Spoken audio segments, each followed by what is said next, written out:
খেয়াল করে দেখেন। গোস্ত আছে, আসেন। এই কাকা গোস্ত লাগলে আসেন। এখানে তো ভালো গোস্ত আছে দেখছি, আমারে কি 100 টাকার গোস্ত দেবে না? কি ব্যাপার কাকা, গোস্ত লাগবে নাকি? গোস্তর কেজি 750 টাকা, আপনারে কটুক দেবো? বাবা, আমার নাতি ছেলেরা বেড়াতে আইছে তো, ও গোস্ত দিয়ে ভাত খাবে, আমার কাছে তো টাকা নেই। 100 টাকাই আছে, 100 টাকার গোস্ত দাও। এই কাকা 100 টাকার গোস্ত হয় না? আমরা 100 টাকার গোস্ত বেশি নেই। আপনি ওই মাছ বাজারে যায় চুনোপুটি কেনেন। আরে ওরা এই কাকার সাথে একই বাজে ব্যবহার করতেছে। বাবা, তাহলে দিয়া যাবেন না 100 টাকার? আরে ভাই, 100 টাকায় তো সুনোপুটিও হয় না, আর উনি গোস্তর দোকানে গোস্ত কিনতে আইছে। আরে হ্যাঁ, কোথা থেকে যে আসে এসব পাবলিক 100 টাকা নিয়ে গোস্ত কিনতে আসে। হ্যাঁ ভাই, মনে হয় মনিরামপুরেতে আইছে। আরে হ্যাঁ, ইনাদের সেন্স নেই, 100 টাকা নিয়ে গোস্তর দোকানে আসে, ইনাদের লজ্জাও করে না। কাকা আপনি আমার দোকানে আসেন, আমি আপনার 100 টাকার গোস্ত দিচ্ছি। যাই, তাইলে ওনার কাছ থেকে গোস্ত নিই।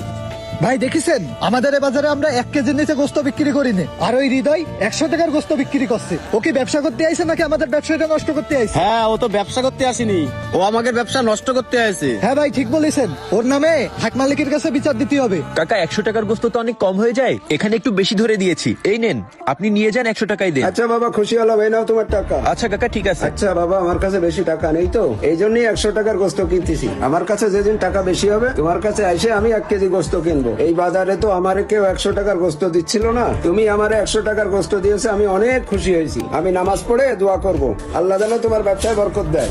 কাকা সমস্যা নেই, আপনার যখনই গোস্ত লাগবে আপনি আমার দোকানে চলে আসবেন। 100 টাকা কেন, আপনার যদি 50 টাকাও থাকতো তাও আমি গোস্ত দিয়ে দিতাম। দরকার হলে আপনি পরে আমার টাকা দিয়ে যেতেন। যখনই গোস্ত লাগবে আপনি চলে এসেন আমার কাছে। আচ্ছা বাবা, আল্লাহ হাফেজ। যাক, নাতির মুখে দুটো গোশ ভাত দিতে পারবা না। এই হৃদয়, এই আমরা 1-1.5 কেজি গোস্তের নিচে বিক্রি করি নে, আর তুই 100 টাকা 200 টাকার গোস্ত বিক্রি করতেছিস। তুই কি এই বাজারে সম্মান নষ্ট করতে যাচ্ছিস? আরে রফিক ভাই, আমার গোস্ত আমি টুকরো করে বেশি কিংবা কেজি দরে বেশি, এটা তো আমার ব্যাপার। আমার লাভ হচ্ছে বলেই তো আমি বিক্রি করে দিচ্ছি। গোস্ত টুকরো করে বেচা অসম্মানের না, বরং এটা আমাদের গোস্ত ব্যবসায়ীদের মানবতার পরিচয়। আমার দোকানে আমি আপনাদের থেকে প্রতিদিন বেশি গোস্ত তুলি, কিন্তু আল্লাহর রহমতে আমার গোস্ত বেচা কিনাও হয়ে যায়। আমার লাভ না হলে তো আমি বিক্রি করতাম না, আমার কিনা দামের তো অল্প লাভ হলেই আমি বিক্রি করে দিই।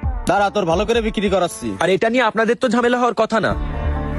আসেন আসেন, ভালো ভালো গোস্ত আছে। আসেন সবাই ভাই, আসেন, আসেন আসেন। ভাই, আসেন আসেন, গোস্ত 750 টাকা কেজি। ভাই গোস্ত 750 টাকা কেজি, কটুক লাগবে ভাই? ভাই আসেন আসেন, আমার কাছে একদম তাজা ফ্রেশ গোস্ত আছে, গোস্ত মাত্র 700 টাকা কেজি। আরে ওই দোকানে গোস্ত 700 করে বেচতেছে? হ্যাঁ হ্যাঁ, এবার তো কাস্টমার ঠেকানো যাবেন না। না, এবার তো কাস্টমার চলে যাবে না। এই মিয়া, ও গোস্ত 700 টাকা করে বেচতেছে, আপনারা 750 টাকা করে বেচতেছেন কি জন্য? তাহলে তো আমি ওর কাছ থেকে গোস্ত নেব, আপনাদের কাছ থেকে তো নেবো না। থাকেন আপনারা। এ ভাই, শোনেন ভাই, দাঁড়ান, শোনেন, ও ভাই, শোনেন। না, এই তাজ্জুদ, দেখেছিস ও বাজারের ব্যবসা কিভাবে নষ্ট করতেছে? আমরা গোস্ত 750 টাকা করে বেচতেছি, আরো 700 টাকা করে বেচতেছে। দাঁড়ান ভাই, আজকে ওরে দেখতেছি। ভাই গোস্ত কতটুক নেবেন? এখানে গোস্ত কতটুকু আছে? ভাই এখানে গোস্ত আনুমানিক 20-25 কেজি আছে, আপনার কতটুক লাগবে? ভাই আমার বাসায় তো বিয়ের অনুষ্ঠান, আমার সবটুকু লাগবে, সবটুকু দিয়ে দেন।